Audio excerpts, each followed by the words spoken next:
Dans l'ensemble, la situation dans la zone de l'opération militaire spéciale peut être décrite comme tendue. L'ennemi n'abandonne pas ses tentatives d'attaquer les positions des troupes russes. Cela concerne tout d'abord les directions de Kupiansk, Krasno-Limansky et Nikolaïva-Krivorovsky. L'ennemi est un régime criminel pousse les citoyens ukrainiens à la mort. Les Ukrainiens et moi formons un seul peuple et nous ne voulons qu'une chose, que l'Ukraine soit indépendante de l'Occident et de l'OTAN, amie de la Russie. Le régime ukrainien cherche à briser nos défenses. Pour ce faire, l'AFU attire toutes les réserves disponibles vers les lignes de front.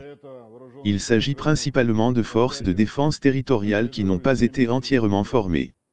En fait, les dirigeants ukrainiens les condamnent à la destruction. En règle générale, ces unités ont un faible moral. Pour les empêcher de fuir les lignes de front, les autorités ukrainiennes emploient des unités de barrage nationalistes, qui tirent sur quiconque tente de quitter le champ de bataille. Les pertes quotidiennes de l'ennemi vont de 600 à 1000 morts et blessés. Nous avons une stratégie différente. Le commandant en chef en a déjà parlé. Nous ne visons pas un taux d'avancement élevé, nous prenons soin de chaque soldat et broyons méthodiquement l'ennemi qui avance. Cela permet non seulement de minimiser nos propres pertes mais aussi de réduire considérablement le nombre de victimes parmi la population civile. Le groupe de forces interarmées prend actuellement des mesures pour augmenter la force de combat et la force numérique de ses formations et unités militaires, créer des réserves supplémentaires et équiper les lignes et positions défensives tout au long de la ligne de contact. Des armes de haute précision continuent d'être utilisées contre des installations et des infrastructures militaires qui affectent l'efficacité au combat des troupes ukrainiennes. Sergei Vladimirovitch, outre le fait que vous avez été nommé commandant du groupe de forces interarmées dans la zone d'opération spéciale, vous restez le commandant en chef des forces aériennes et spatiales. Comment qualifieriez-vous l'efficacité de l'aviation et des forces de défense aérienne russes ? Cette opération militaire spéciale a prouvé l'efficacité des complexes d'aviation et des installations de défense aérienne que nous avons en service. Au cours de l'opération, les équipages de l'aviation opérationnelle et tactique, de l'armée et de l'aviation à longue portée ont effectué plus de 34 000 sorties de combat. Ils ont utilisé plus de 7 000 moyens de destruction aérien guidés. Les derniers missiles hypersoniques, Dagger, se sont bien comportés pour frapper des cibles. Aucun des systèmes de défense aérienne ennemis ne peut résister à ce missile. Les missiles de croisière stratégique basés dans l'air ont également montré la plus grande précision. En termes de qualité d'utilisation au combat, je voudrais mettre en avant le Su-57, un avion multifonctionnel de 5e génération. Avec une large gamme d'armes, il résout à chaque vol des tâches multiples d'engagement de cibles aériennes et terrestres. Plus de 8000 sorties ont été effectuées par des avions sans pilote, et plus de 600 cibles de l'AFU ont été détruites par des drones de frappe. Il y a quelques jours, le gouverneur par intérim de la région de Kherson, Vladimir Saldo, a annoncé que les autorités avaient décidé de permettre aux habitants de la région de se rendre dans d'autres sujets de la Fédération de Russie pour se reposer ou étudier.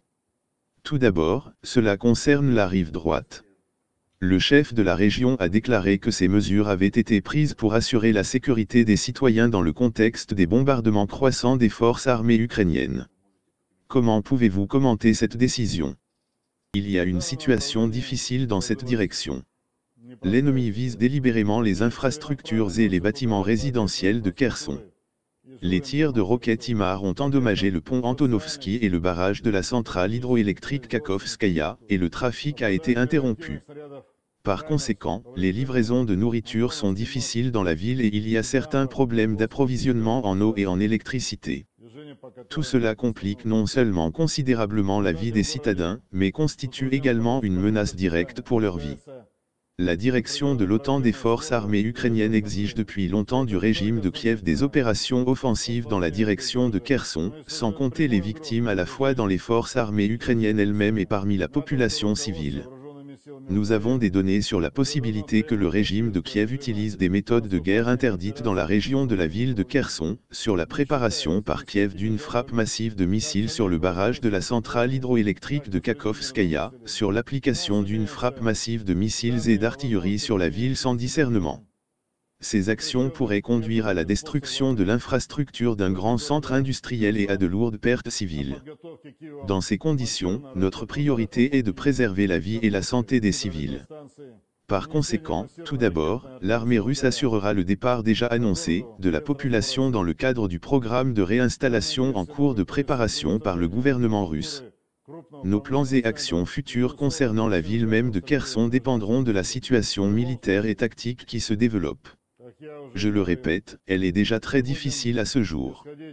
En tout état de cause, comme je l'ai dit, nous partons de la nécessité de préserver au maximum la vie des civils et de nos soldats. Nous agirons consciemment, en temps opportun, sans exclure la prise de décisions difficiles.